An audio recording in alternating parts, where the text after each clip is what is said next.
It is the autumn of 1775. Americans are in the throes of revolution, at war with themselves.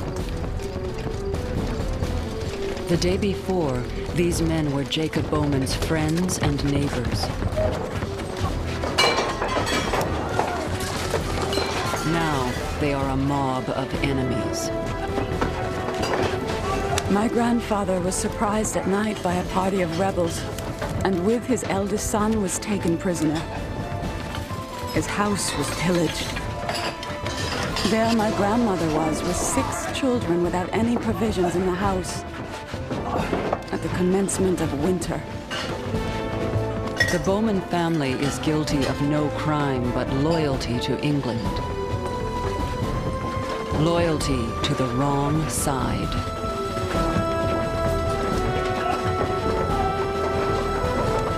It will cost Jacob and his eldest son 4 years of their lives.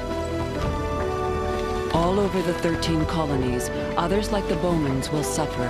Their homes and fields burned, driven from their land, beaten, humiliated.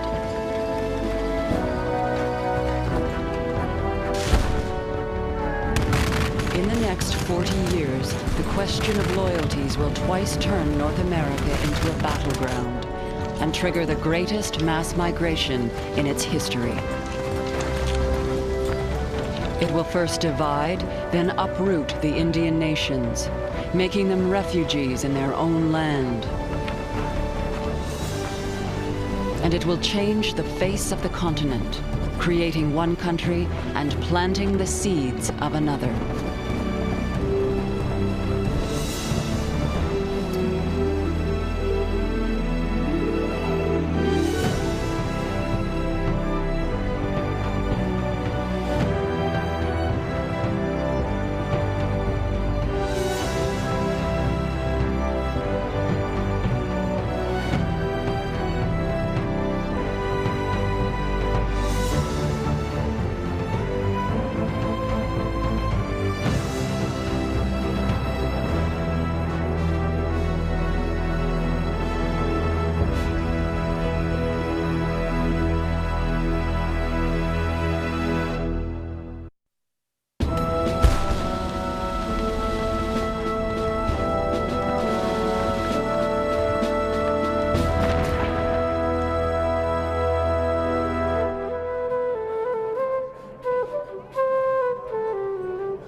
A year before the revolution, Quebec City is at peace.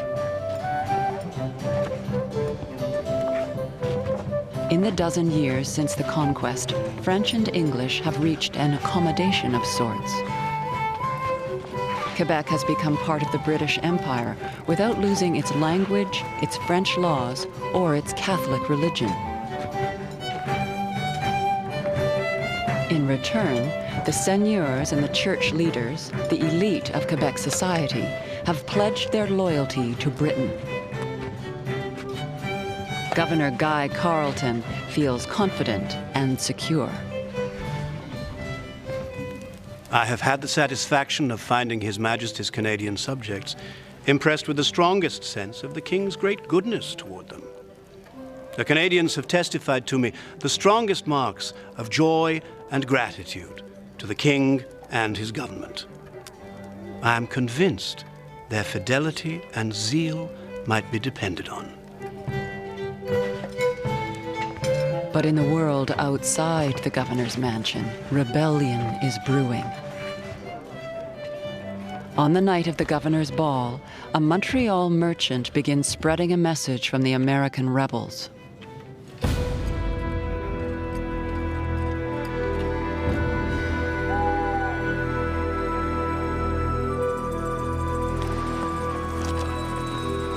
Thomas Walker has always hated British military rule.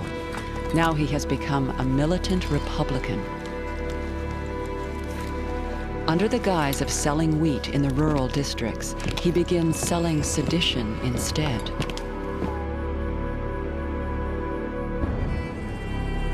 Walker circulates a proclamation from the American rebels inviting Quebec to join the revolution. It is both an appeal and a threat.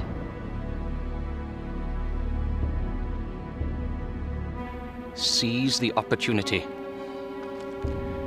Take a noble chance for emerging from a humiliating subjection under governors and military tyrants into the firm rank and condition of free English citizens. You are a small people compared to those who invite you into a fellowship. A moment's reflection should convince you which will be most for your interest and happiness. To of all the rest of North America, your unalterable friends, or your inveterate enemies.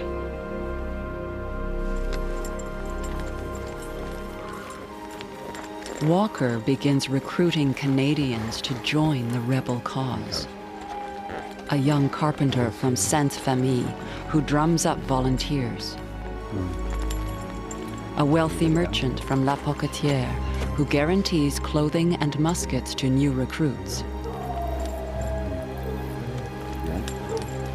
In the words of one seigneur, they are preaching rebellion everywhere and raising holy hell.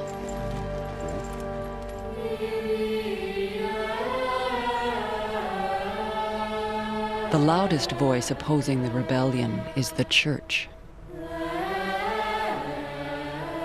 Its leaders know the Americans will never recognize the Catholic religion as the British have done.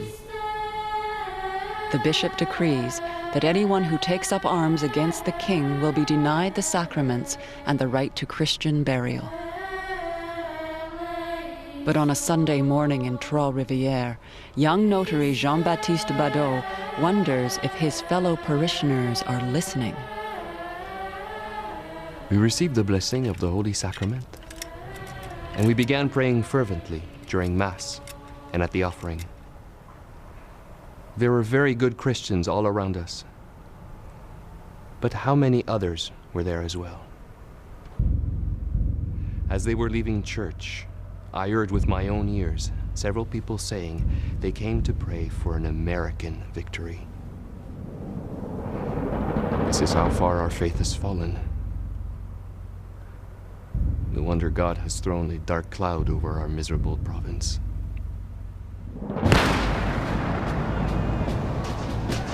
The cloud bursts at Lexington, Massachusetts in April 1775. The shot heard round the world plunges Britain and her 13 colonies into war. And Canadians are rapidly drawn into America's revolution. The rebel commander, George Washington, is determined to seize Quebec before Britain can use it as a springboard to invade the 13 colonies. I need not mention the great importance of this place and the consequent possession of all Canada. If it is ours, success, I think, will most certainly crown our struggles. If it is theirs, the contest, at least, will be doubtful, hazardous, and bloody.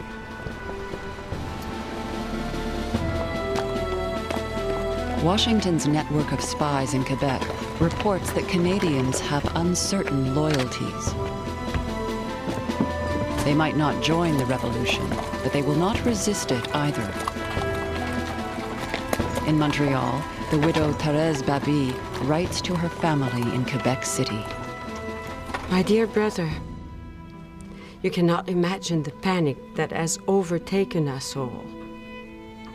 Many people have sent their documents and valuables to the country, and many people are getting ready to leave altogether. I've decided to risk staying with my 2 daughters. I'm saddened by all this, but then again it makes me laugh to see how some cowards can no longer hide their fear. Most Canadians want no part of a war they regard as a family feud between 2 brands of Englishmen. When the governor calls up the militia, most refuse to take up arms. Carleton now faces a bitter reality. He must defend the province with only a small force of British redcoats. Not 600 rank and file fit for duty upon the whole extent of this great river. Not an armed vessel. No place of strength. The ancient provincial force innovated and broke to pieces. All subordination overset, and the minds of the people poisoned with the same hypocrisy and lies practiced with such success in other provinces, which their emissaries and friends here have spread abroad with great art and diligence. With his province divided and his army outnumbered, Carleton knows he is vulnerable. And so do the American rebels.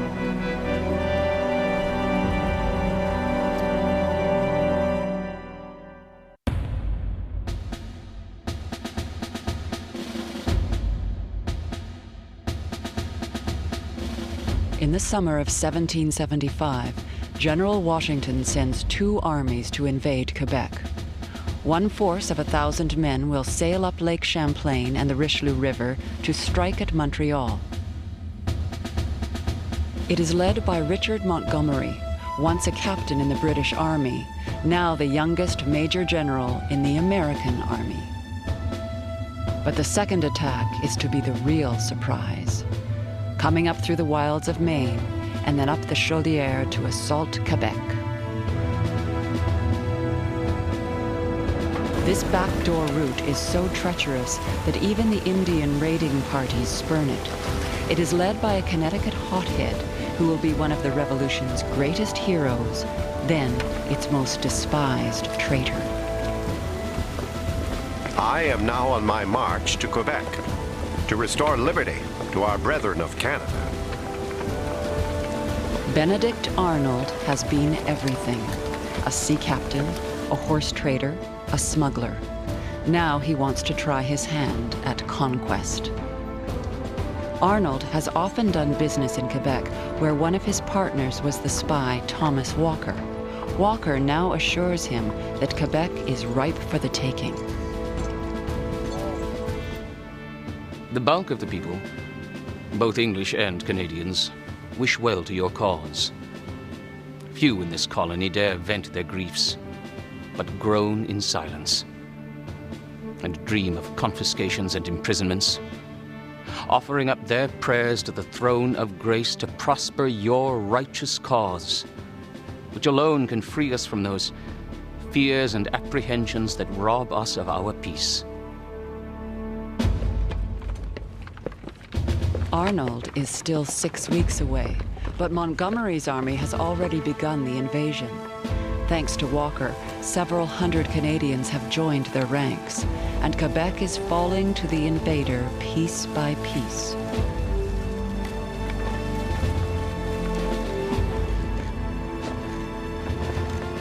By mid-September, they are on the doorstep to Montreal. Now all that stands between the city and the enemy is the British fort at Saint-Jean.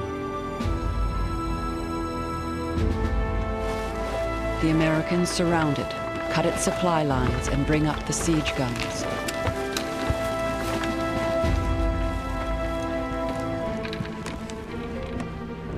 Inside the fort are a few hundred British regulars and a handful of Canadian militia. There are also 80 women and children. For the first few weeks, they carefully count every musket cartridge and ration every scrap of food, and the siege is bearable. For 7 grim weeks, they hold out.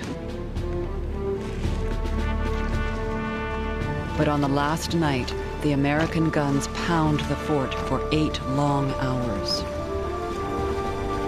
By morning, British Lieutenant John Andre knows it is the end.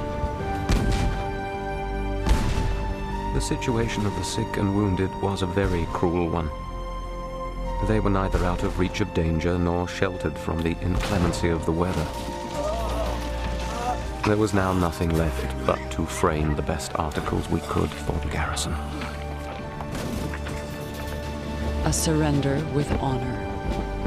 On November 3rd, the battered garrison at Fort Saint-Jean gives in. Much of the British Army is now in captivity. Montreal is defenseless.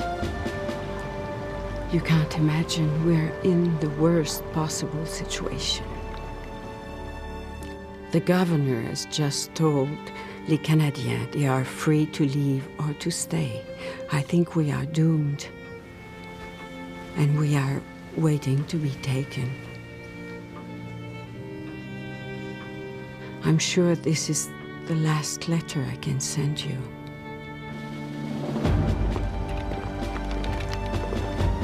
A few days later, Montgomery's Americans take Montreal without a fight.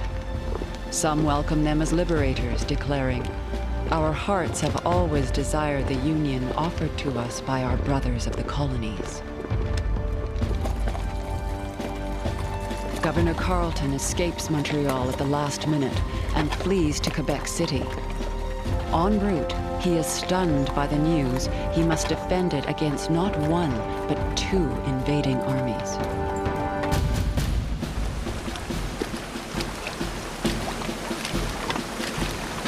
Fortunately for Carleton, Benedict Arnold's army is a wreck. The map George Washington gave him is 15 years old and underestimates the distance to Quebec by 200 miles.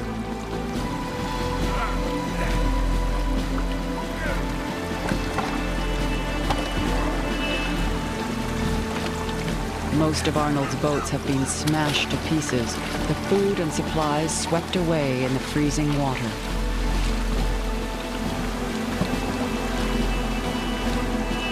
The survivors are reduced to eating their candles and shaving soap, even the leather of their shoes. Many of the men began to fall behind, and those in any condition of march were scarcely able to support themselves, so that it was impossible to bring them along.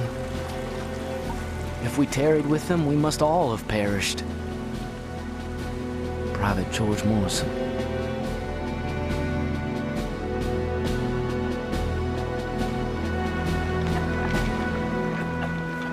It is a skeleton army that finally emerges at Point-Levis to stare across at the ramparts of Quebec.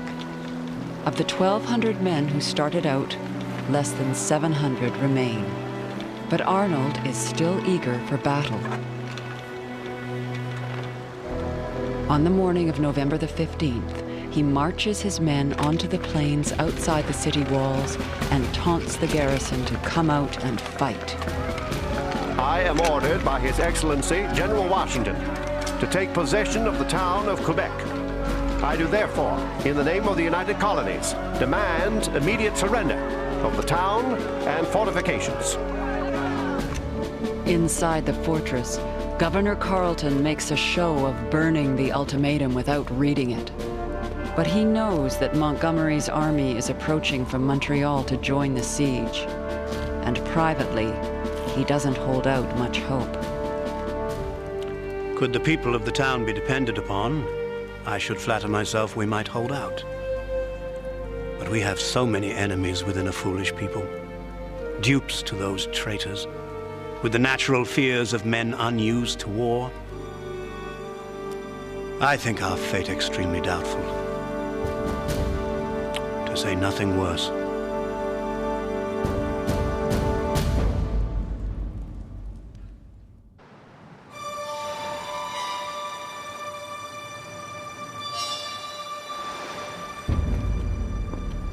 While Quebec City digs in for the fourth siege in its history, Governor Carleton resorts to desperate measures. I do hereby order all who have refused to enroll their names in the militia lists and to take up arms to quit the town in 4 days, together with their wives and children, under pain of being treated as rebels or spies. Outside, camped on the plains of Abraham, Montgomery and Arnold have their own problems. Nearly half of the American army is due to be released because their enlistments expire on New Year's Day. Time is running out. The Americans know it, and so does the garrison inside Quebec. In the night, a deserter from the rebels came in at the palace gate. It was the deserter's opinion that we'd be attacked on the first snowy or stormy night. For a week, the skies are clear. But on New Year's Eve, the weather turns. And finally, the Americans attack. The plan is to take Lower Town first, then rush the fortress. At 2 o'clock in the morning, Montgomery attacks on one flank, leading a force of about 300. All that stands in his way is a band of 30 Canadian militiamen and a few British seamen. They're outnumbered 10 to 1, but they have one advantage. In the driving snowstorm, Montgomery never sees them. The Canadians fire a single devastating volley.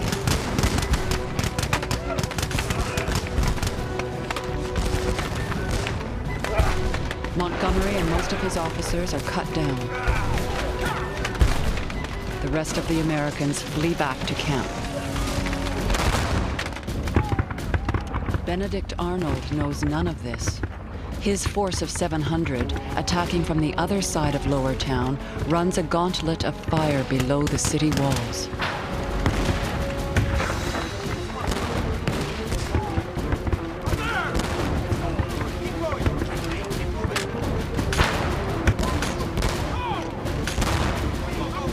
Arnold himself is stopped by a musket ball in the leg, but his men fight their way to the rendezvous in Lower Town where Montgomery is supposed to join them. They don't know he's already dead, and no one is coming. But Governor Carleton knows. He sends a force of Canadian militia to circle around behind and cut off their retreat. Arnold's men wait, and in waiting, they lose the battle. The enemy having the advantage of the ground in front, a vast superiority of numbers and dry and better arms gave them an irresistible power in so narrow a space. It was apparent to all of us that we must surrender. It was done.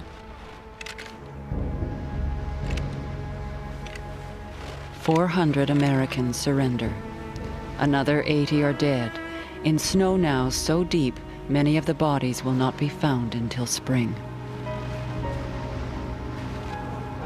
Now, even those Canadians who secretly prayed for an American victory turn against them. The fortress has held. As soon as the ice breaks on the St. Lawrence, British ships arrive with reinforcements, and the American invasion of Quebec, begun almost a year earlier, collapses in failure.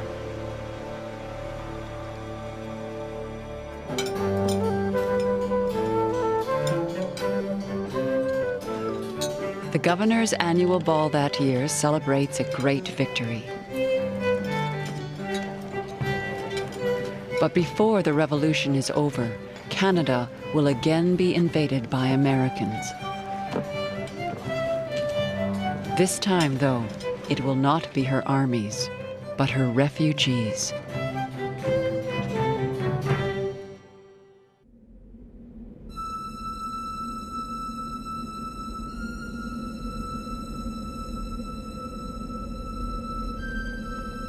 Farewell, unhappy land for which my heart bleeds in pity.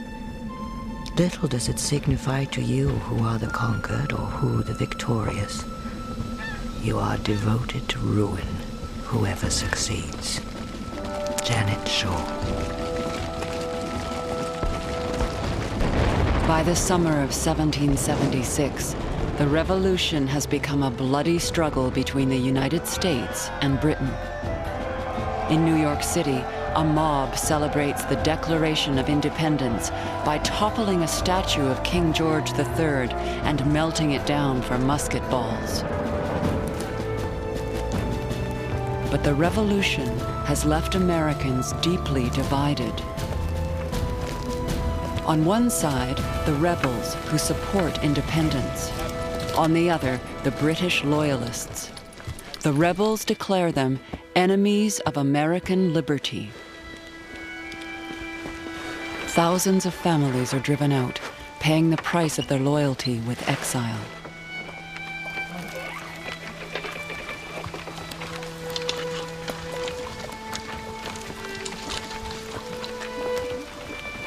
Before it is over, the revolution will make refugees of 100,000 loyalists, and nearly half of them will find refuge in the land that will become Canada.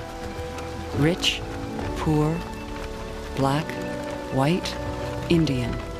Their flight is one of the great mass migrations in North American history.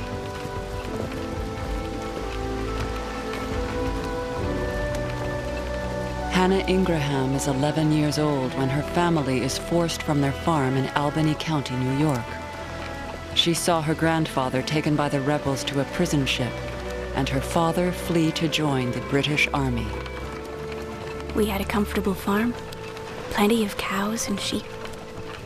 But when the war began and Father joined the Redcoats, the rebels took it all away. My father was in the army 7 years. Mother was 4 years without hearing from him whether he was alive or dead. Anyone would be hanged right up if they were caught bringing letters. Oh, they were terrible times.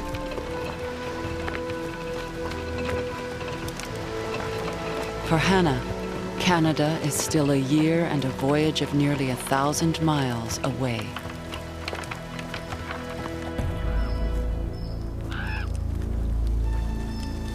Others have already fled there with a price on their heads.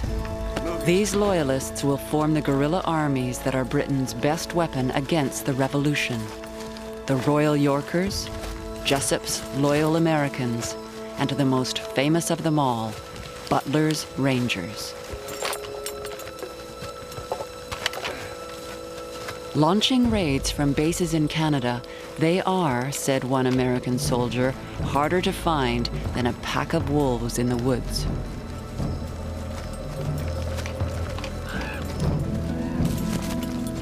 The revolution has become a bloody civil war.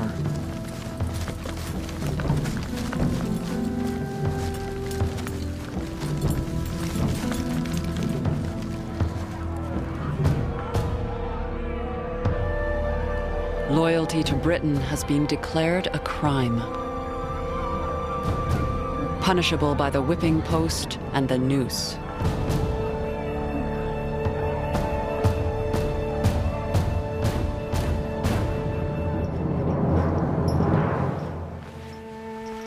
Jacob Bowman and his son will barely survive the revolution, rotting in a Connecticut prison.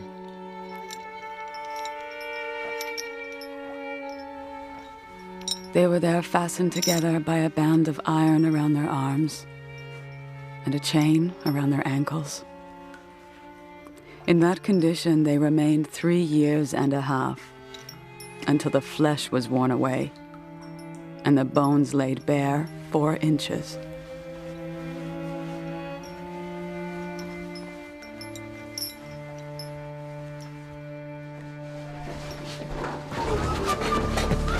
Young Peter Bowman has never forgotten that night his home was looted and his father and older brother were taken by the rebels.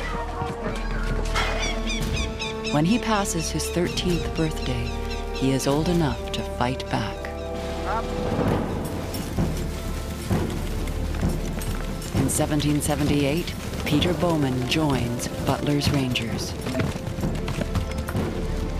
That summer, they begin returning to their homelands in New York State.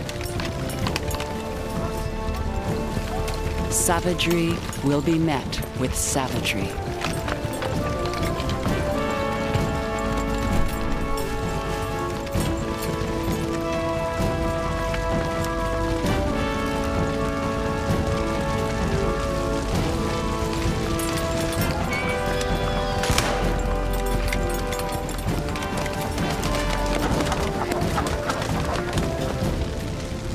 Whole communities go up in smoke as rebel and loyalist families make war on each other.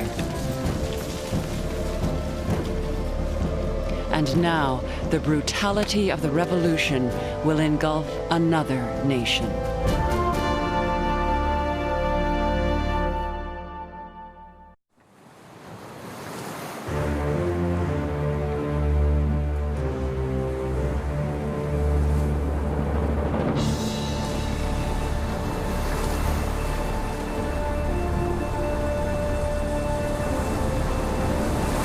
The winter of 1775 has begun turning the river to ice when the ship Adamant clears the St. Lawrence and sets sail for England.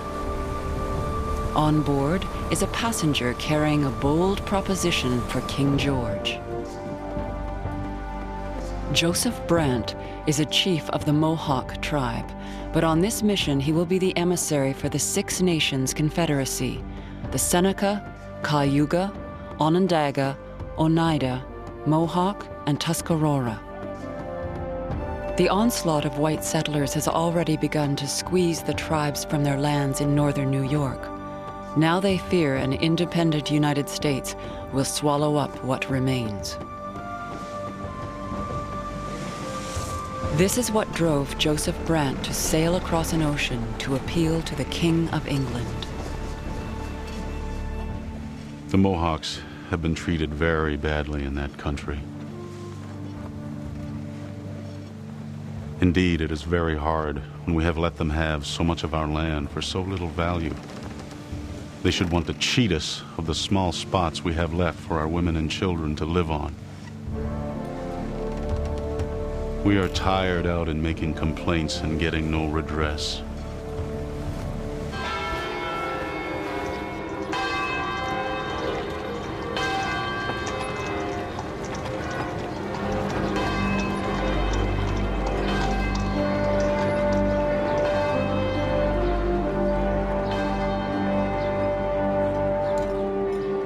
Brant causes a sensation in London society.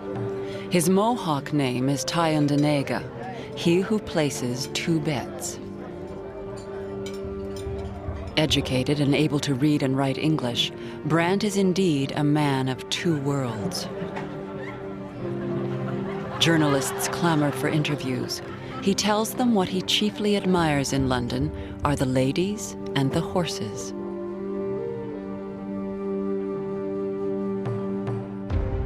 But his real business here is to make a deal. And by the time he sits for the artist George Romney, he has it.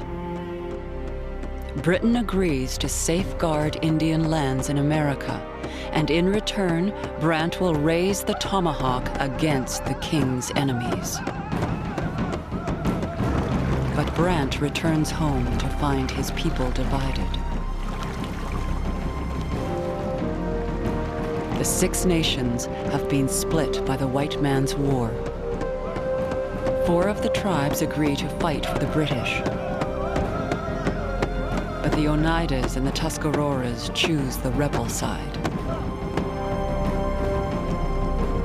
Throughout the Revolution, Six Nations warriors fight in every major battle in the North. Brant's volunteers are so effective, they become the most hated men in the United States. Stories spread of atrocities real and imagined. The rebels respond with a ruthless new tactic. The immediate objects are the total devastation of their settlements and the capture of as many prisoners of every age and sex as possible. Parties should be dispatched to lay waste all the settlements around, with instructions to do it in the most effectual manner, that the country not be merely overrun, but destroyed.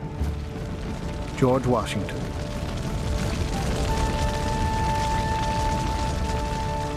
About sunrise, the general gave orders for the town to be illuminated, and accordingly we had a glorious bonfire of upwards of 30 buildings at once. A melancholy and desperate spectacle to the Indians, many of whom must have beheld it from a neighboring hill.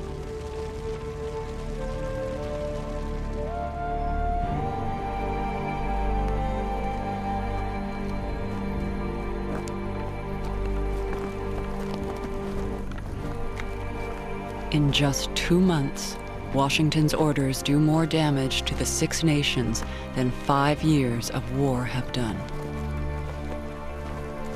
The Indians are driven out, their villages burned, fields and orchards laid waste, their burial grounds defiled.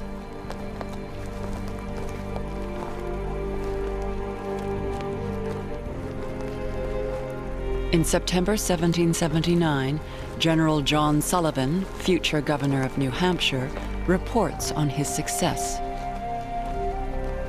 Every creek and river has been traced, and the whole country explored in search of Indian settlements.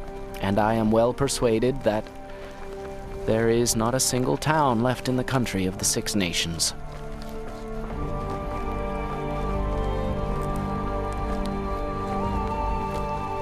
Joseph Brant watches as his people become refugees on their own land.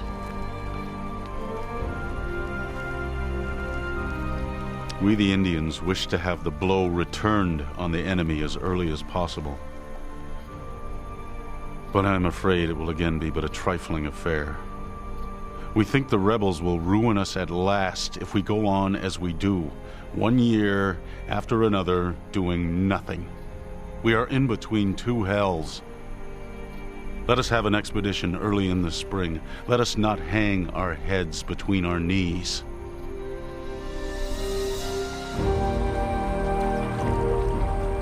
Brant's warriors fight on for 2 more years, but the tide has turned. The Six Nations will be forced to start again in a new land.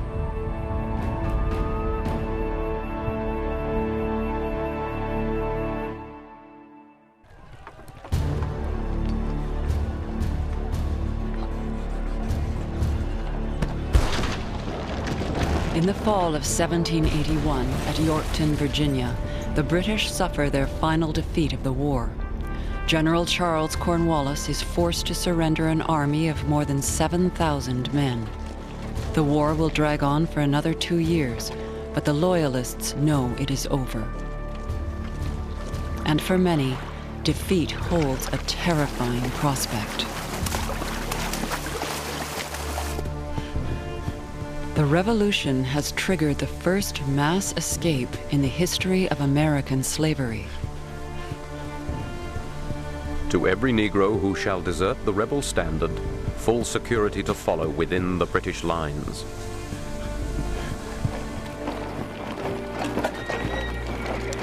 That British promise has inspired the flight to freedom of tens of thousands of black slaves. They pour into New York City, where they hope the British can still protect them. But even here, stories spread that they are being hunted down.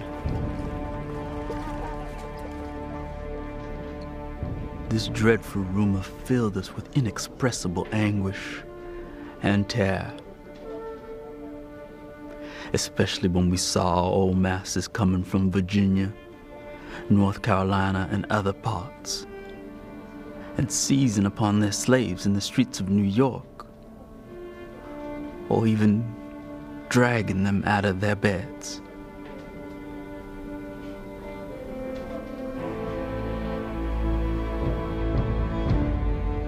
Boston King was born a slave in South Carolina. The war has set him on a journey that will take him halfway around the world.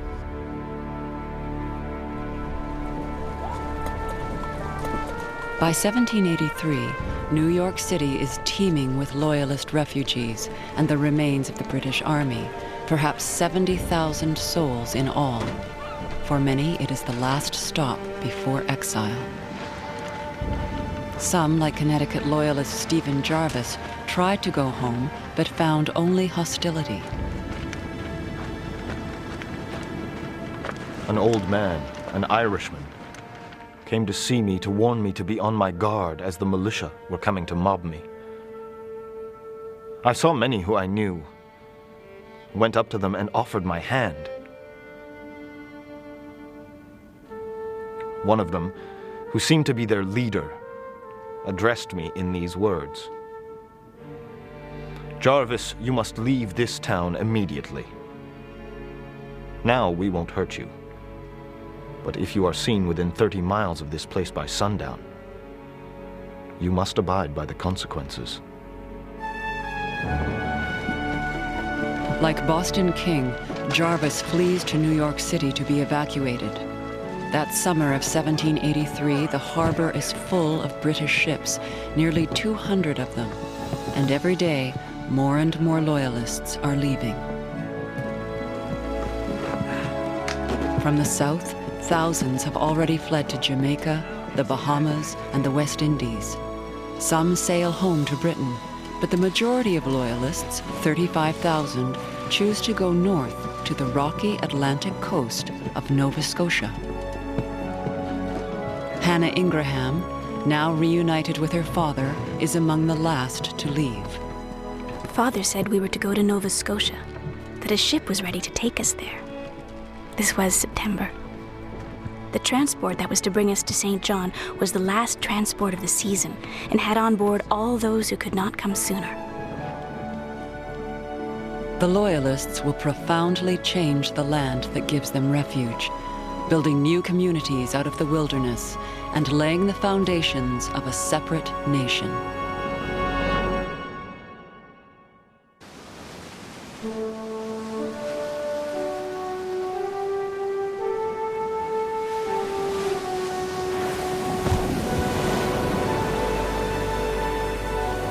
It is, I think, the roughest land I ever saw. But this is to be our city, they say. Sarah Frost. I climbed to the top of Chipman's Hill and watched the sails disappear. Although I had not shed a tear throughout all the war, I sat down on the damp moss with my baby in my lap and cried. Sarah Tilley. The flood of refugee loyalists that lands on the shores of Nova Scotia nearly triples the population overnight. The Caldwells and the Dodds, the Mackays, the Moodys, the Thompsons. Surveyors frantically lay out town sites and homesteads. But as fleet after fleet brings new arrivals, John Parr, the colony's governor, is overwhelmed.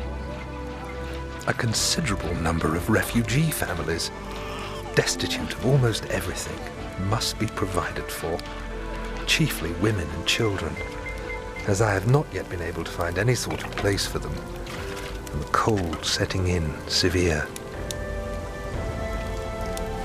20,000 refugees flood into the coastal towns of Yarmouth, Annapolis Royal, Antigonish. Whole communities spring up where nothing existed before. Many spend their first winter in tents or crowded into army barracks, surviving on rations doled out from street kitchens.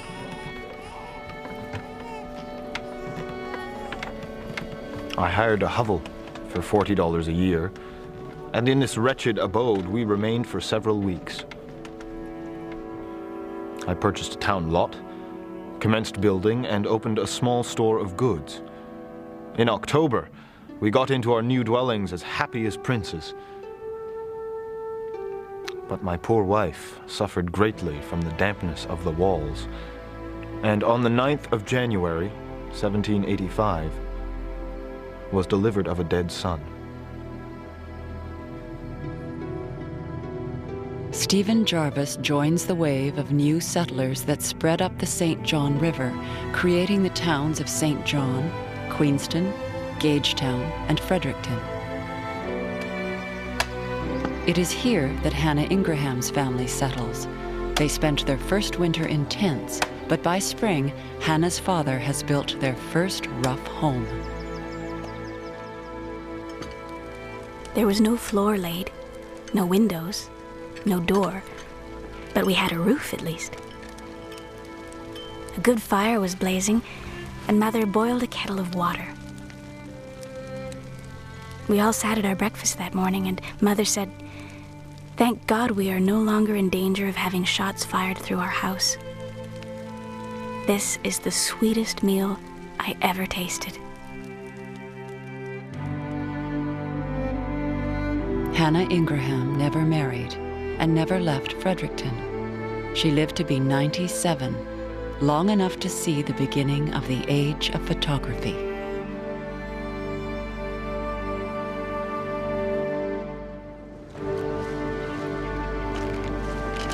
The exodus of Loyalists continues through the summer and fall of 1783.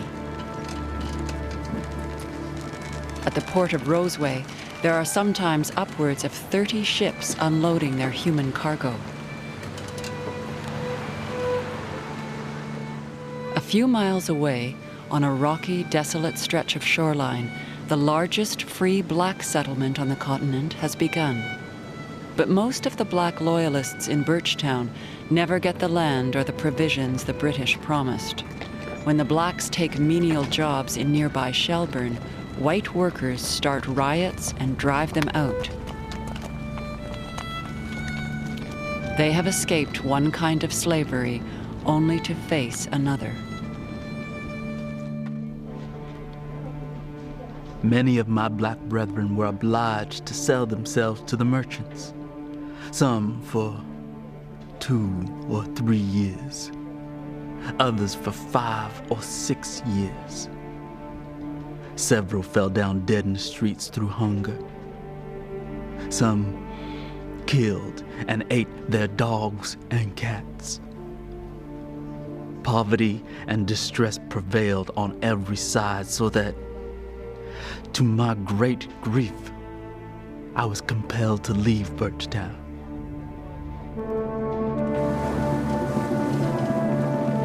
In January 1792, Boston King and 1,200 other black Loyalists board a fleet of ships hired by the Sierra Leone Company.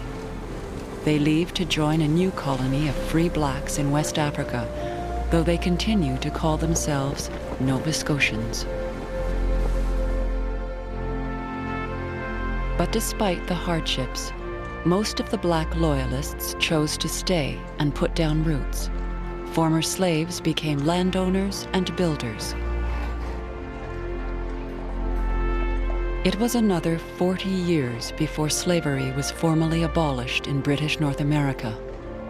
By then, a generation of black Loyalist descendants had grown up in Nova Scotia as free men and women.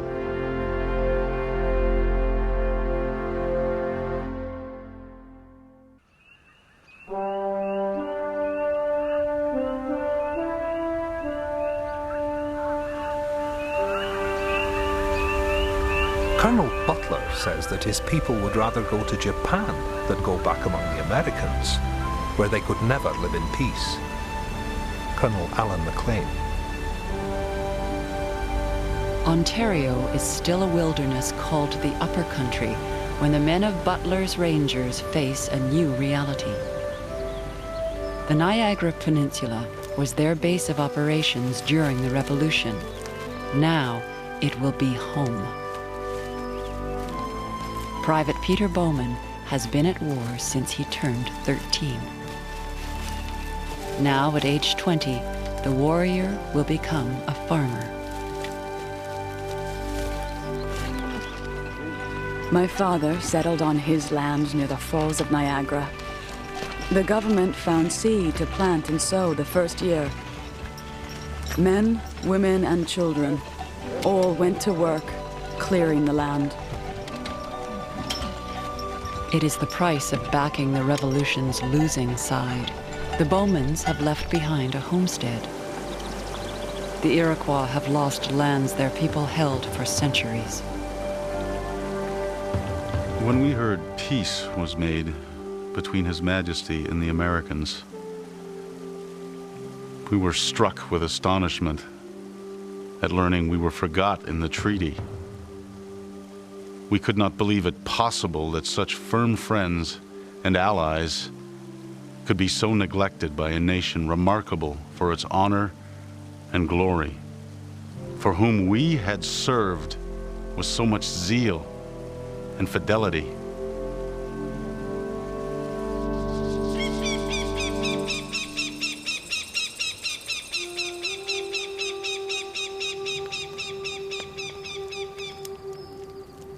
Britain tries to carve out lands for the Iroquois in the peace treaty, but the Americans refuse.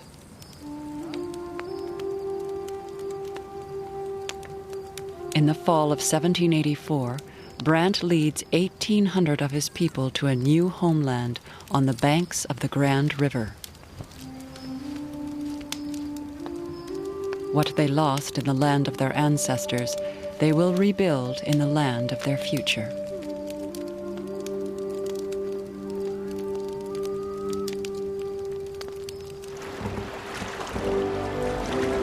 At the other end of Lake Ontario, thousands of Loyalists are taking up their land along the St. Lawrence River. Settlements are springing up between Cornwall and Kingston. I baptize you in the name of the Father. By 1791, the Upper Country has the fastest growing population on the continent, and the Loyalists begin agitating to be recognized as a colony separate from Quebec, a colony where they can have a role in governing themselves. The congregation of Christ's flock. Loyalist settlers have already convinced Britain to divide Nova Scotia, creating the new colony of New Brunswick with its own elected assembly. In London, Colonial Secretary William Grenville now fears if he does not also divide Quebec, the French Canadians and the British Loyalists will never live in peace. If these two bodies and classes of men, differing in their prejudices and perhaps in their interests, were to be consolidated into one legislative body, dissensions and animosities might probably prevail. It should seem, therefore, that the natural remedy for this would be the separation of the province into two districts. In June 1791, Quebec is divided into the colonies of Upper and Lower Canada, each with its own governor and elected assembly. In the next few years, under the stewardship of John Graves Simcoe, Upper Canada will change dramatically. He offers free land, attracting a new brand of settler: American pioneers from New York and Pennsylvania, New Jersey and Connecticut. Lady Elizabeth Simcoe is astounded at their numbers. A great many settlers come daily from the United States, some even from the Carolinas, about 2,000 miles away. 500 or 600 miles is no more considered by an American than moving to the next parish is by an Englishman. Soon, the American settlers outnumber the Loyalists in Upper Canada by 4 to 1, and these new arrivals have no particular allegiance to the British Crown. At the time, that didn't seem to matter, but within 15 years, Canada will be in peril, and the question of loyalty will haunt those who must defend it.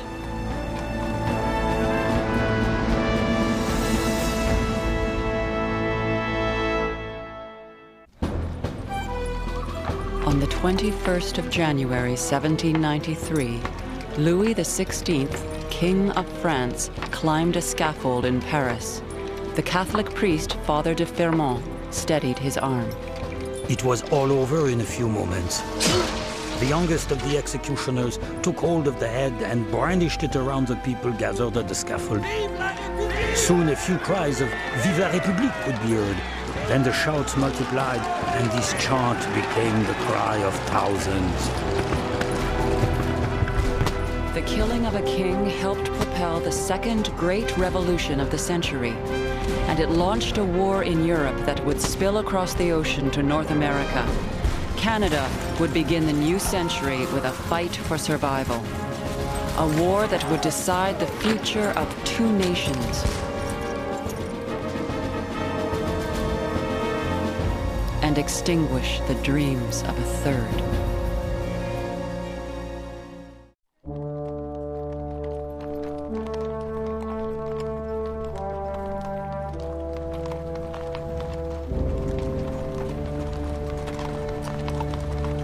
It is more than a month before news of the King's execution reaches Quebec City in Lower Canada. Whatever the Canadiens may have thought about the French Revolution before, now it turns to revulsion.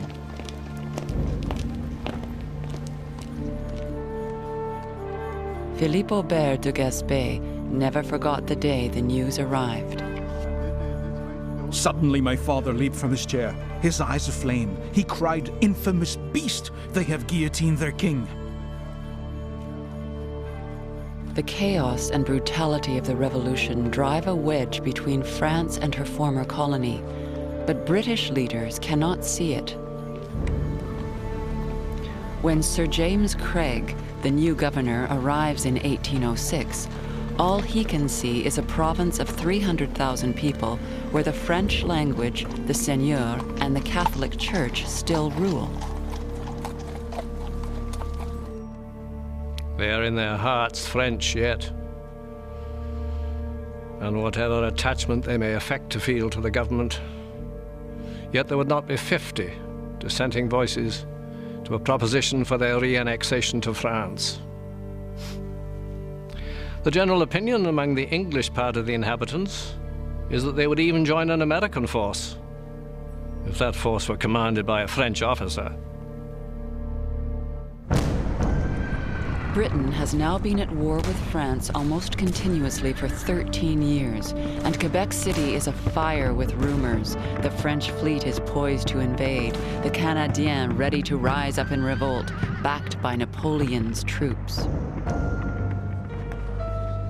The Quebec Mercury, the voice of the English minority, fans the flames. This province is already too much of a French province for an English colony. To unfrenchify it as much as possible, if I may be allowed the phrase, should be a primary objective. After 47 years of possession of Quebec, it is time the province should be English. But Lower Canada is no threat to Britain. The Canadiens have embraced the British parliamentary system and the concept of free elections. The most powerful man in the Assembly is Pierre Bédard, a baker's son with a genius for politics. In what essential point are Canadian subjects different from English subjects? Cannot a Canadien be, and is he not in reality, English in his love of English liberty, in his attachment to the English government, in his aversion for French principles? Does loyalty consist in identity of language? Bédard has long been a thorn in the governor's side, but their feud escalates when Bédard and his supporters buy a printing press. On the editorial pages of the newspaper Le Canadien, Bédard asserts the right of the elected assembly to make policy, attacking the governor's appointed officials. This son of a baker, who possesses the best abilities of the lot, is by far the most dangerous of the set. Those who know him best do not scruple to give it as their opinion that there are no lengths to which he is not capable of going. Dissent has also found a voice in the neighboring province of Upper Canada. In that assembly, it is an Irishman who leads the opposition to the governor, and, like Bédard, he too publishes a newspaper. On the pages of the Upper Canadian Guardian, Joseph Wilcox attacks the administration so viciously he will twice be charged with libel. Methinks I am of much more consequence than I thought myself to be. I am flattered at being ranked among the enemies of the king's servants in this colony. I glory in the distinction. Is it truth, and a constant adherence to the interest of the country, that has excited so much alarm among this band of sycophantic office hunters, pensioners, and pimps? The British governors cannot tolerate dissent, for Britain now fears it is heading towards a second war with the Americans. Opposition in the Canadas will not be forgiven.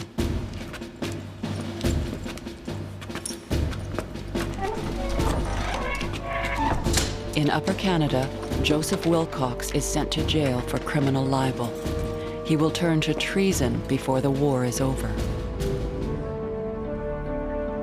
In Quebec City, Pierre Bédard publishes a statement assuring the governor that he can count on the loyalty of the Canadiens. What would be the consequences if Canada were invaded by the United States? The Americans, on invading Canada, would occupy most Canadian properties and reduce the Canadiens to the sad condition of slaves. As for myself, I would rather see the country overrun by a horde of vandals. But Governor Craig is unmoved. He orders Bédard arrested for treasonable practices. His political career is finished. But when war comes, Bédard is proven right about the loyalty of his people. The Canadiens are a conquered people, he writes, but they will show you the path of honor.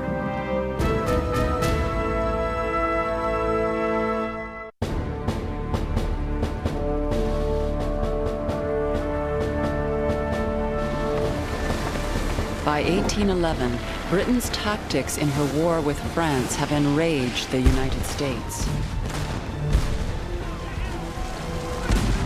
British warships are seizing American ships bound for Europe and pressing American seamen into the Royal Navy.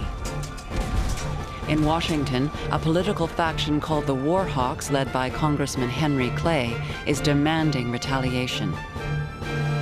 We are invited to submit to debasement, dishonor, and disgrace, to bow the neck to royal insolence. What are we to gain by war has been asked. In reply, I would ask, what are we not to lose by peace?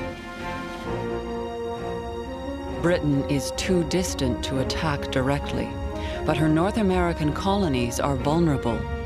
Thomas Jefferson boasts that taking them will be a mere matter of marching. In Upper Canada, British Major General Isaac Brock prepares for war. Every American newspaper teems with violent and hostile resolutions against England. And associations are forming in every town for the ostensible purpose of attacking these provinces.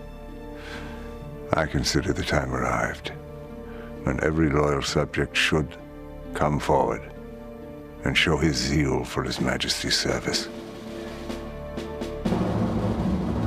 If the Americans attack, Brock will have the nearly impossible task of defending Upper Canada. It is vulnerable everywhere, but especially at Niagara and along the Detroit frontier. Fortunately for Brock, the Americans have handed him an unexpected ally. The Shawnee chief Tecumseh has no love for the British, but he despises the Americans. On the American frontier, the wave of white settlers pushing west has taken millions of acres of Indian land. Tecumseh has seen both his father and his brother killed by American settlers. Now he sees an opportunity to make a stand. Where today are the powerful tribes of our people? They have vanished before the greed and oppression of the white man, as snow before the summer sun. Shall we let ourselves be destroyed in our turn without making an effort worthy of our race? Shall we, without a struggle, give up our homes, our lands, the graves of our dead, and everything that we hold dear and sacred? I know you will join with me in saying never. Never.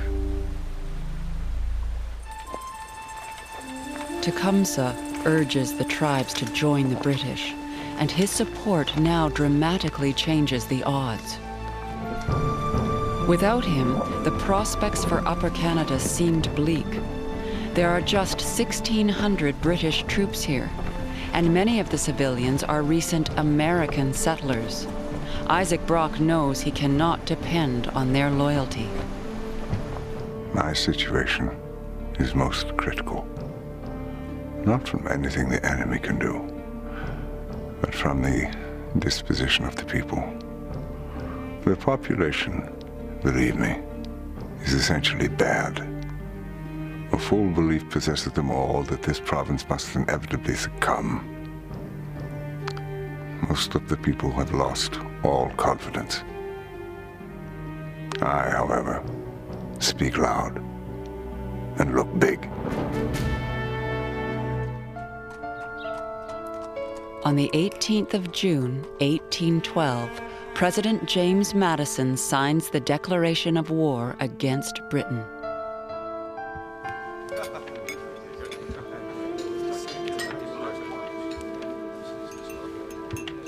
It begins as a gentleman's war.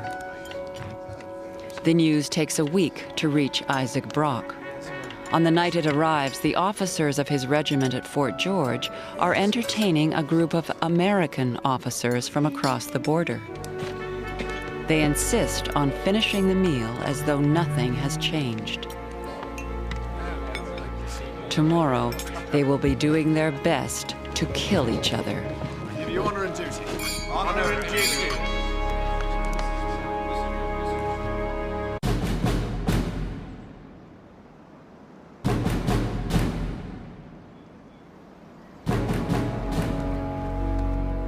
The immediate threat to Upper Canada in August 1812 is at Fort Detroit. An American army of 2,500 men is poised to invade the province. Removing that threat is Isaac Brock's first objective. Setting out with just 300 men, Brock takes the offensive. It is a bold gamble, but his sheer audacity has an electrifying effect on the Indian tribes. Tecumseh is already waiting at Detroit with his own army of 600 warriors. A Canadian militiaman watches their ritual preparations for war. It was an extraordinary spectacle. A European witnessing this for the first time would have thought he was standing at the entrance to hell, with the gates thrown open to let the damned out for an hour's recreation on earth.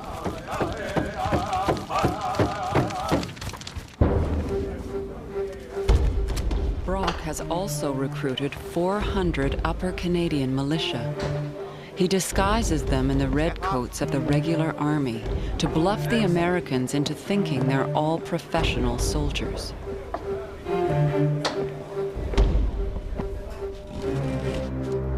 At dawn on August the 16th, Brock's mismatched little army marches on the fort of Detroit.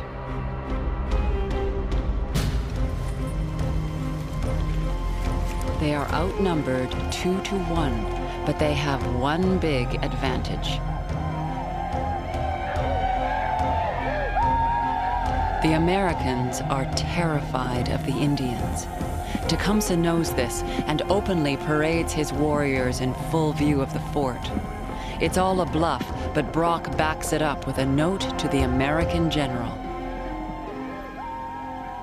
Sir, it is far from my inclination to join in a war of extermination. But you must be aware that the enormous body of Indians who've attached themselves to my troops will be beyond my control the moment the contest commences. In other words, expect a massacre. It is what the American general William Hull fears most. While the threat is sinking in, Brock orders his heavy guns to open fire. Lydia Bacon has just arrived in Detroit to join her husband, an American officer. Fire! Not for the last time in this war, civilians are caught between the clash of armies. Never shall I forget my sensation as the cannon began to roar with tenfold fury. I felt as if my nerves would burst and my eyes raised upward to catch a glimpse of the bombshells that were flying in all directions. For more than 2 hours, the fort is pounded by artillery fire. Brock waits, and the American commander loses his nerve.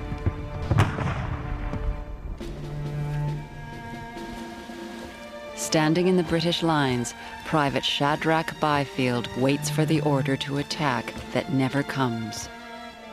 After a while, an officer came from the fort with a flag of truce.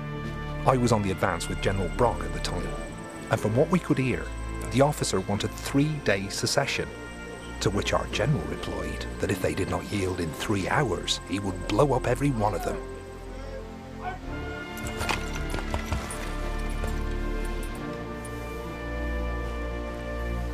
Hull surrenders without a fight. An American observer writes to President Madison that the whole fiasco is the most weak, cowardly, and imbecile he's ever seen.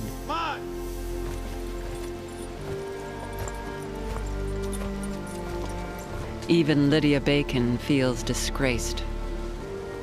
The American colors were taken from the staff and replaced by the English colors, and a royal salute fired from the very cannon taken from them in the Revolutionary War. Lydia and her husband are allowed to return home on the condition he not fight again. Their war is finished.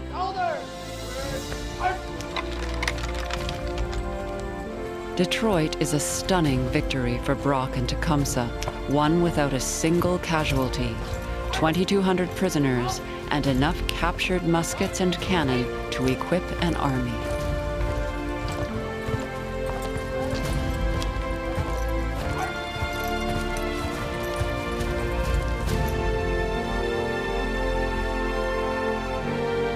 Best of all, the news has raised hopes in Upper Canada. The Americans can be beaten.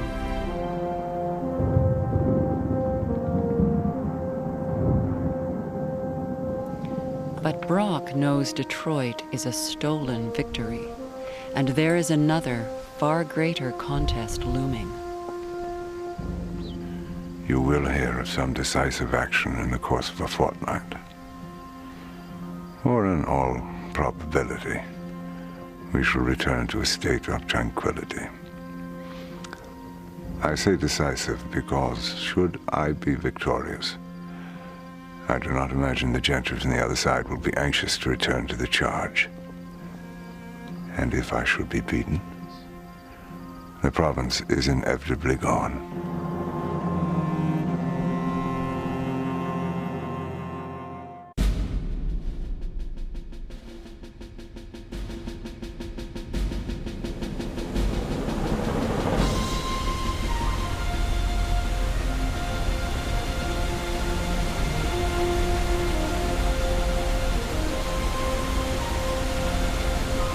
A few miles downstream from the falls, the Niagara River is so narrow, a musket ball can be fired across it.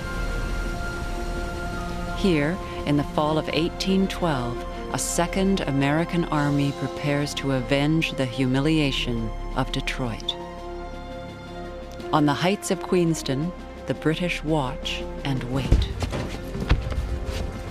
In the early hours of October 13th, the garrison at Fort George is roused from bed by the thunder of heavy guns. Brock does not wait for his aides, but gallops off alone into the night toward the sound of fighting. He's not sure if this is a feint or the real thing. 7 miles away, the two sides are hurling cannon fire and musket balls across the Niagara River. One young soldier wrote, "The mountains seem to shake beneath the stride of death." On the dark water below, 1,200 American troops are flooding across the river. Brock has his answer. It's a full-scale invasion.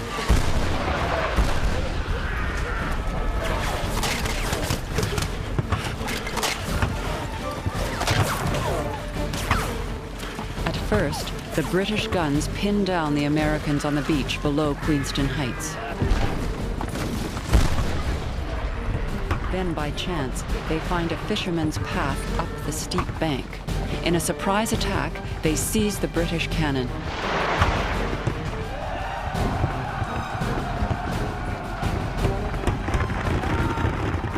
General Brock arrives, the battle is fast turning in favor of the Americans. At daybreak, he decides on a desperate counterattack. It fails.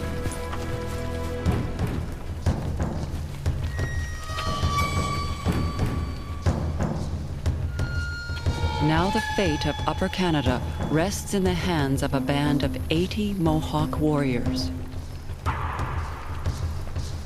They are led by the adopted son of Joseph Brant, a man named John Norton, who is half Cherokee and half Scot. Comrades and brothers, remember the fame of ancient warriors, whose breasts were never daunted by odds of number. We have found what we came for. There they are. It only remains to fight. Outnumbered 15-1, Norton's warriors strike and run repeatedly. The Americans stagger and cannot consolidate their position. It is a critical failure. At 2 o'clock, 10 hours after the attack began, British and Canadian reinforcements pour into Queenston. Now 1,000 strong with Norton's warriors on the flank, they break cover and advance.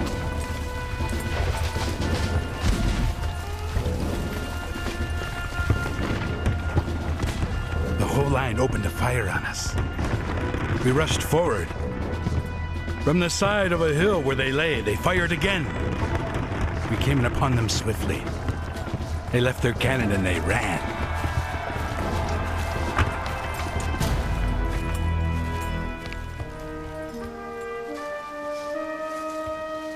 The American commander Winfield Scott surrenders, delivering 925 prisoners. Barely 4 months into the war, 2 American armies have fallen.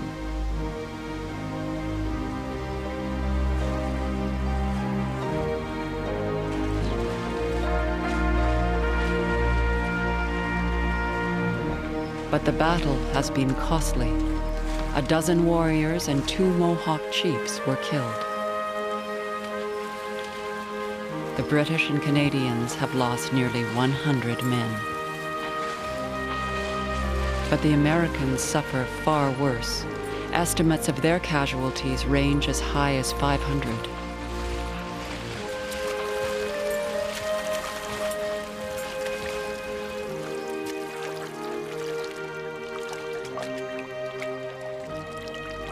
For the young Canadian militiaman, John Beverly Robinson, the victory is bittersweet. Thus ended the business of this day. The invasion of our peaceful shores has terminated in the entire destruction of their army and the total loss of everything brought over. Still, we have much to sorrow for.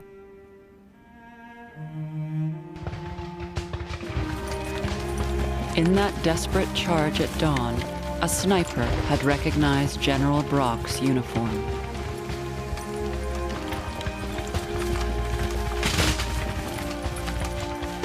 A Canadian volunteer in Brock's regiment saw the shot.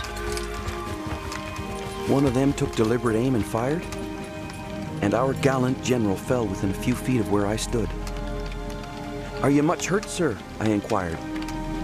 He placed his hand on his breast and made no reply, and slowly sunk down.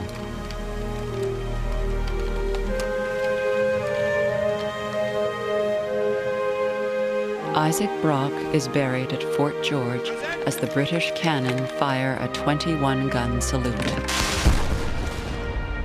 Across the river, the Americans answer with their own salute.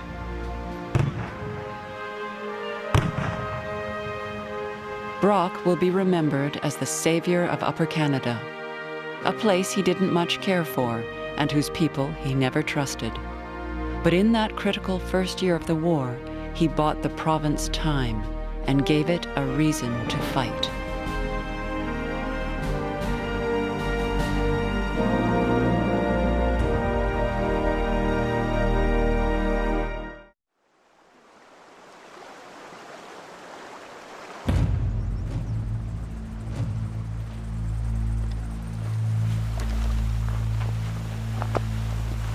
Tecumseh is recruiting warriors 1,000 miles away when Brock falls at Queenston Heights. By now, the Shawnee chief is known to every tribe from the Canadian border to the Gulf of Mexico. The war has given him an opportunity to realize a vision. A unified and independent Indian Confederacy powerful enough to resist American expansion. A nation within a nation.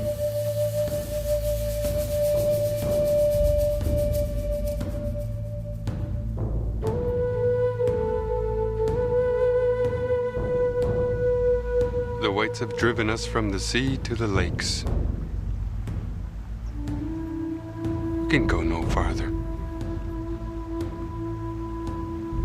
Unless every tribe unanimously combines to give a check to the ambition and avarice of the whites, they will soon conquer us apart and disunited, and we will be driven from our native country and scattered as autumn leaves before the wind.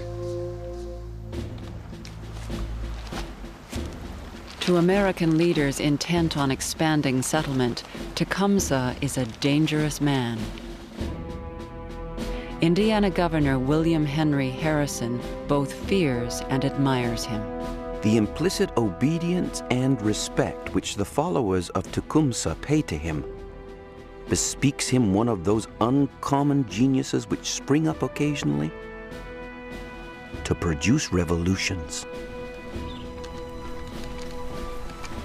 Tecumseh has emerged as one of the most powerful Indian leaders on the continent.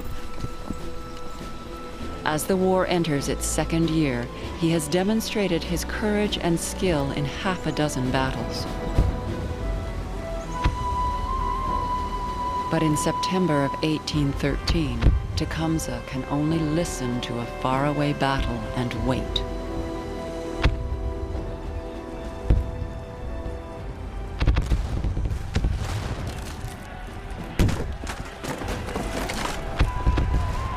Out on Lake Erie, the sound of warships carries for 30 miles.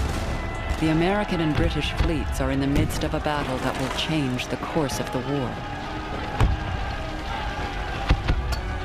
An Englishman had once sneered that the American Navy was nothing but a few frigates manned by a handful of bastards and outlaws. But today, they are good enough. When it is over, the Americans have command of Lake Erie. Tecumseh knows what will come next. His old enemy, William Henry Harrison, is waiting with an invasion force of 5,000 men. Tecumseh looks forward to the fight. But his allies have other ideas. Now that they have lost control of the lake, the British fear they can be cut off and trapped on the Detroit frontier. So they choose retreat. Fort Detroit, which Tecumseh and Brock had captured a year earlier, is abandoned.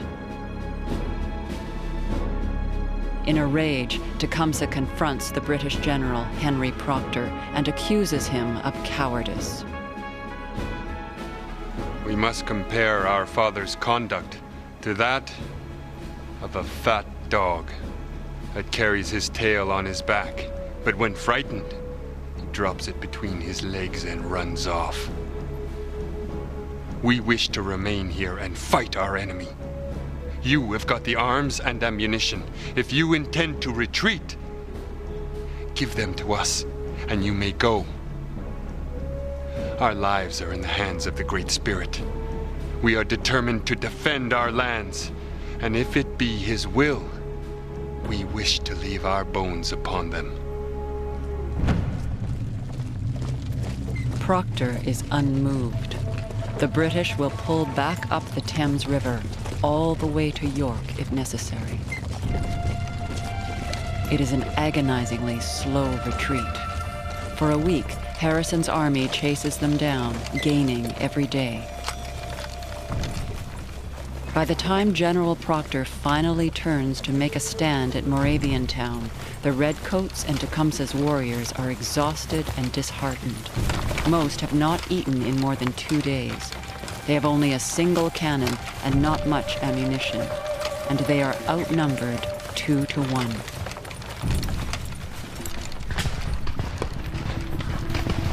The Americans mount a cavalry charge.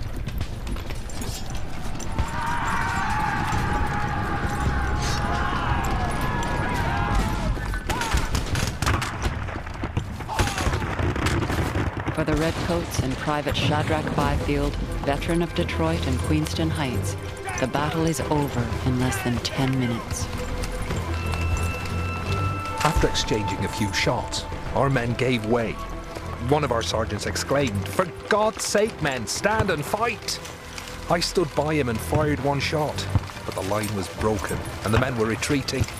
I then made my escape into the wood. General Proctor fled for safety as soon as the fighting started.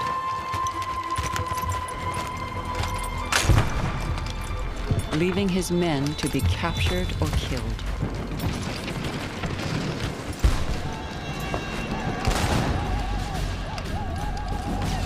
On the right flank, Tecumseh and a few hundred warriors, now hopelessly outnumbered, fight on for another hour.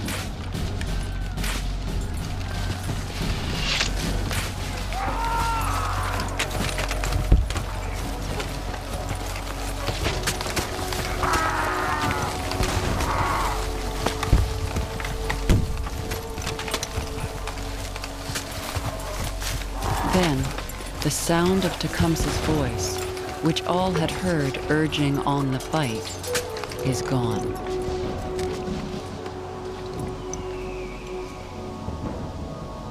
It is not certain who killed Tecumseh or what happened to his body. Some believe his warriors carried him from the field as they retreated. Others claim the body was left to American souvenir hunters who took his clothing and tore off strips of skin for razor strops. What is certain is that wherever he lies, there is nothing to mark the place. The Great Barrier was broken. It was my last fight. My heart was very big then. Tecumseh filled it. It has been empty ever since.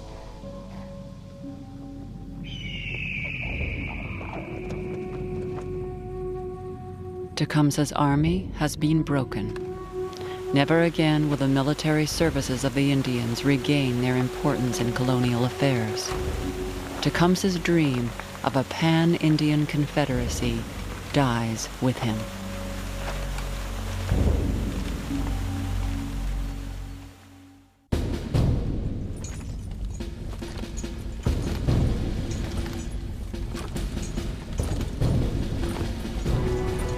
In the fall of 1813, the Americans hold the western frontier of Upper Canada. But they now face the simple truth that no army can conquer Canada without taking Quebec. The Canadiens have always known that sooner or later they will come.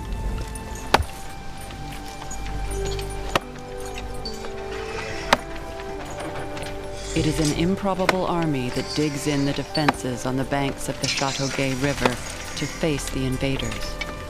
French Canadians standing shoulder to shoulder with the British. Louis Guy and David Johnson. Michael O'Sullivan and Joseph-Marie Lontin. Daly and Brugière. They are led by Lieutenant Colonel Charles Michel de Salaberry, a man whose grandfather fought against the British and whose father fought for them. Now French and British will face a common enemy. The American strategy is a classic pincer move. One force will march north along the Chateauguay River, while a second comes down the St. Lawrence. When they meet, Montreal will fall. De Salaberry's Voltigeurs and the Canadian militia are chosen to make a stand on the banks of the Châteauguay. Colonel de Salaberry selected a strong position, and we began to fortify ourselves with trees and to form entrenchments. Behind these works, we lay for 3 days and 3 nights, waiting for the enemy. In the coming battle, 24-year-old Charles Pangay of the Canadian Fencibles will be cited for bravery. He and Charles Michel de Salaberry know they will be vastly outnumbered, and if they fail, Lower Canada will be lost.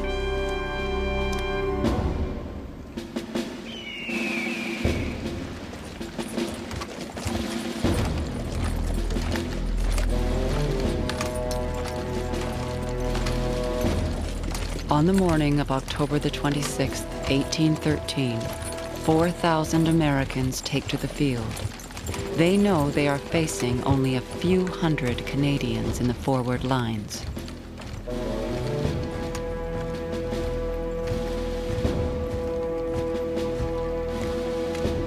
Legend has it, an American officer came forward to demand their surrender, and de Salaberry himself answered with a musket ball.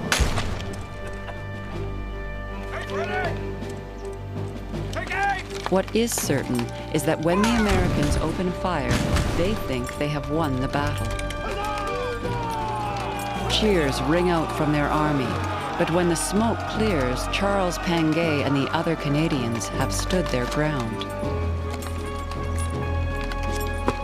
All of our men fired from 35 to 40 rounds, so well aimed that the prisoners told us the next day that every shot seemed to pass at the height of a man's breast or head. It is over in a few hours.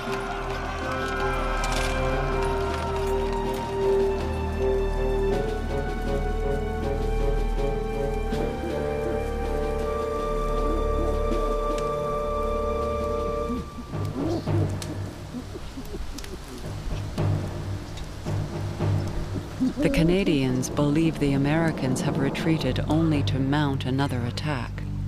And so, for 8 more days, Pangay and the others lie behind their barricades in the cold and wet, and wait.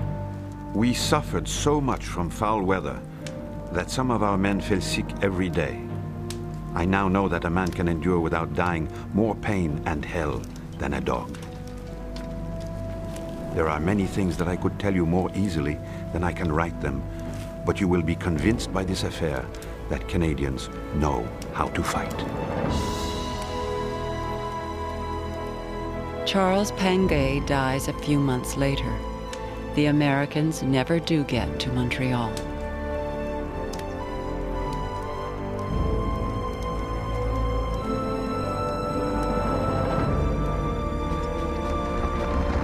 A few weeks after the victory at Châteauguay, the second half of the American invasion plan also crumbles.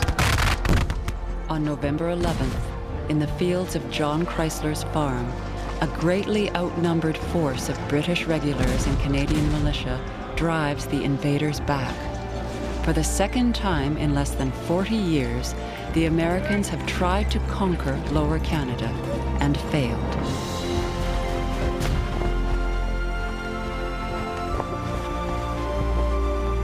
Now their focus shifts back to Upper Canada, and this time the threat will come both from without and within.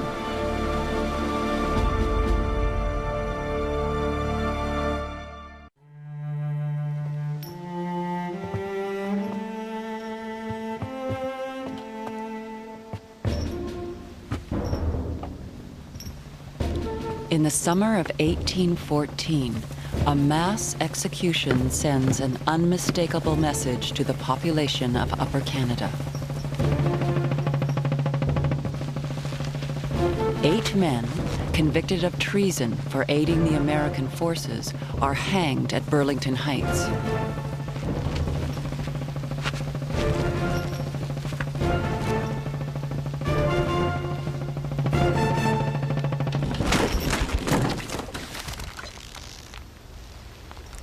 Since the beginning of the war, dozens of Upper Canadians have turned traitor.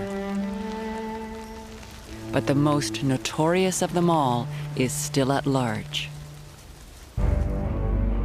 Joseph Wilcox has come a long way since serving his prison term for libel.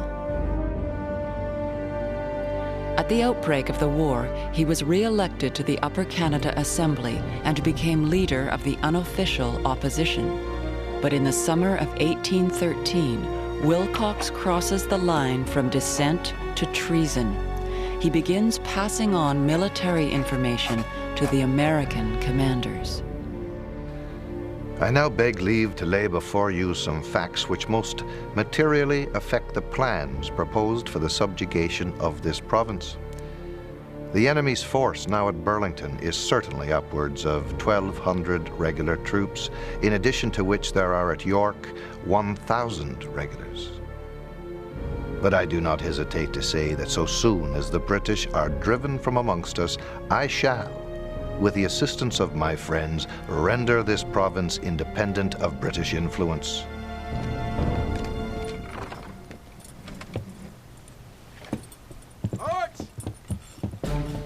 Wilcox is still a member of the Assembly of Upper Canada when he becomes a colonel in the American Army. Within 6 weeks, he has raised a force of 130 Canadian volunteers to fight for the enemy.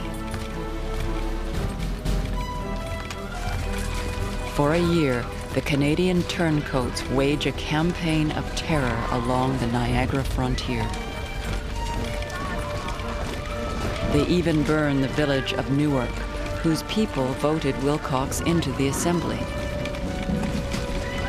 Now, in the summer of 1814, Wilcox and his men commit a final act of treachery. They march with an American invasion force in one last push to capture Upper Canada. Amelia Ryers is just 16 when the invaders overrun her family's farm. When I looked up, I saw the hillside and the fields as far as the eye could reach, covered with American soldiers. My mother knew instinctively what they were going to do. She entreated the commanding officer to spare her property and said that she was a widow with a young family. He answered her civilly and respectfully and regretted that his orders were to burn. Very soon we saw a column of dark smoke arise from every building. And what at early morn had been a prosperous homestead. At noon there remained only smoldering ruins. The American invasion force doesn't get much farther than the Ryers' homestead. At a place called Lundy's Lane, within earshot of Niagara Falls, 3,500 British and Canadian troops are waiting for them. Here, among the grave markers of a pioneer cemetery, they will fight the bloodiest battle of the war.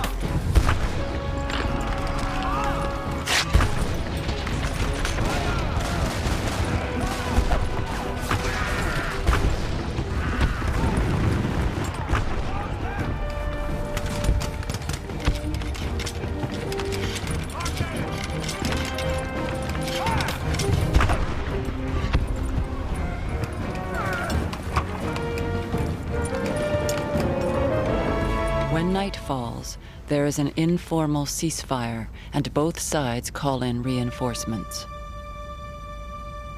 Canadian Henry Rutten waits in the British lines. It was yet so dark as to prevent distinguishing our men from those of the enemy. We could plainly see a line forming in our front and hear every order given.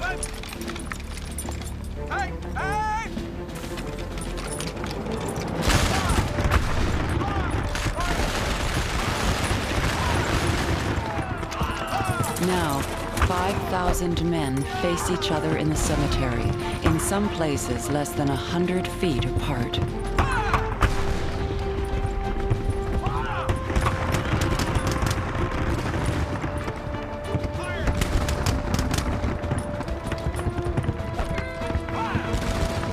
One militiaman describes the showers of musket balls like a sweeping hailstorm.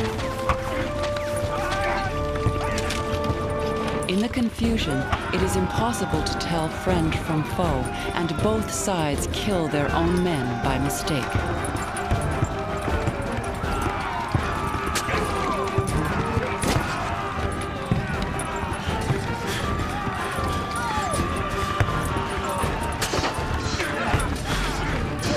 In the darkness, the two armies clash, as one soldier recalled, with a desperation bordering on madness. Around midnight, fearing the battle is lost, the Canadian turncoats retreat. Joseph Wilcox escapes, but dies in battle 6 weeks later.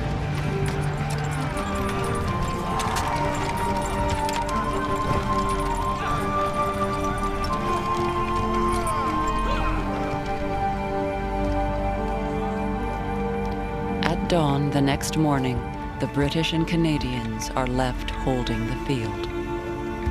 Both armies have suffered terrible casualties.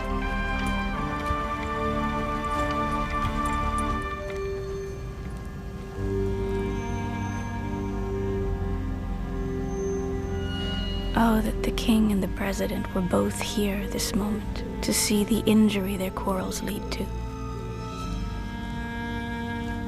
They would surely never go to war without a cause that they could give as a reason to God at the last day, for thus destroying the creatures that he hath made in his own image.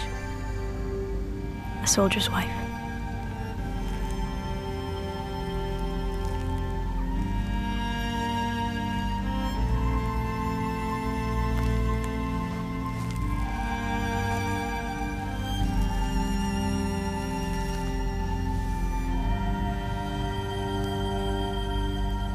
The Canadian units are among the hardest hit. In one regiment, one of every 3 Canadians who fought at Lundy's Lane was killed or wounded. Canada's defenders pay a terrible price, but they have turned back the last major American invasion.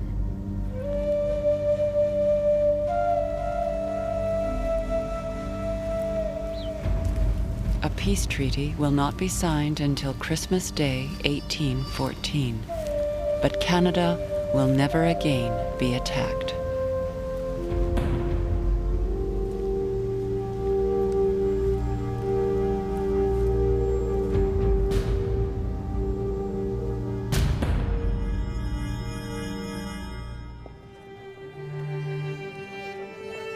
When the last Canadian veterans of the war gathered for a photograph in 1861, Canada was on the verge of nationhood. Old men now, they had fought and watched comrades die to secure and define the borders of that nation.